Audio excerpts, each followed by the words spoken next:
Cooperation and Competition, a how-to guide for teams. First things first, who are cooperators? Cooperators focus on the group. They're concerned with both their own outcomes and those of others. They attempt to make sure the group is successful, and they make sure rewards are distributed equitably among group members, which makes for a good team dynamic as a whole. And while cooperation offers many benefits to the team and team members, too much cooperation can disrupt a team's performance and decision-making abilities, which not only leads to poor performance but frustration from within the team. So what are the benefits of cooperation? Well, cooperation allows for all members to be motivated by the team's goals. Motivation is mutually reinforced or encouraged by the members within the team. And team members get to help and learn from one another as they work through a problem. One of the biggest benefits of cooperation is that the team and most individual members actually perform better. It encourages supportive rather than defensive communication and increased communication as a whole, which improves coordination, satisfaction, and overall team performance. Due to coordination needing cooperation, it's more important when tasks are interdependent and team members need to rely on each other. This interdependence provides a foundation for social relations of the team. It leads to less tension, fewer conflicts, and fewer verbal confrontations, creating a stronger sense of team spirit and greater group cohesion. Many of the benefits of cooperation for teams are due to the way conflicts are managed. To make better decisions, teams need to be motivated to process information and manage differences of opinion in a constructive manner.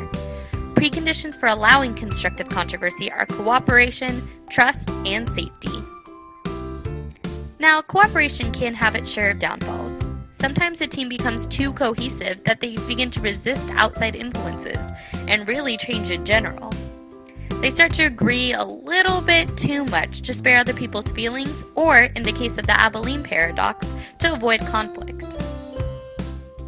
So if cooperation's so great, why be competitive? Well, first off, here in the US, we have an individualist culture that promotes competition. Our emphasis on individualism, freedom, capitalism, and personal success all support the value of competition. And although we're not anti-cooperation, we glorify the winners and award them appropriately. The second reason, personality. Some people are just more competitive than others, regardless of the situation. Competitors view a situation as an opportunity to win, and they define success not in terms of their own or group goals, but rather relative to others' performance. All that matters is that they did better than you. And lastly, organizational rewards. Organizations often encourage and reward competition. And since we're already competitive due to our culture and sometimes personality, the inability to share rewards is probably the factor that most encourages unhealthy competition within organizations. So you might ask, what's the problem with competition? Well, when teams in an organization compete against each other, changes occur that prevent the team from being successful. Competition also creates confusion about goals, and this eventually leads to distrust and reduces communication within a team. But don't worry, there are situations when competition is appropriate. Competition is the basis of capitalism because competition encourages innovation, lowers prices, and increases motivation. Capitalism is based on competition between organizations, not within, and competition between organizations can help improve productivity. So, if cooperation is sometimes better, and competition is sometimes better, what happens if you choose to encourage the wrong one? What happens if everything goes wrong, the whole team falls apart, and your organization never recovers? Don't worry, we have some rules to help guide you through that process. Rule number 1, create a common goal.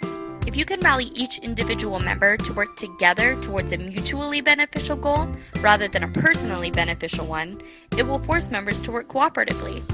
But warning, this only works if the team is successful in accomplishing their task. Failure can lead to blaming and scapegoating. Rule number 2, reestablish trust and communication.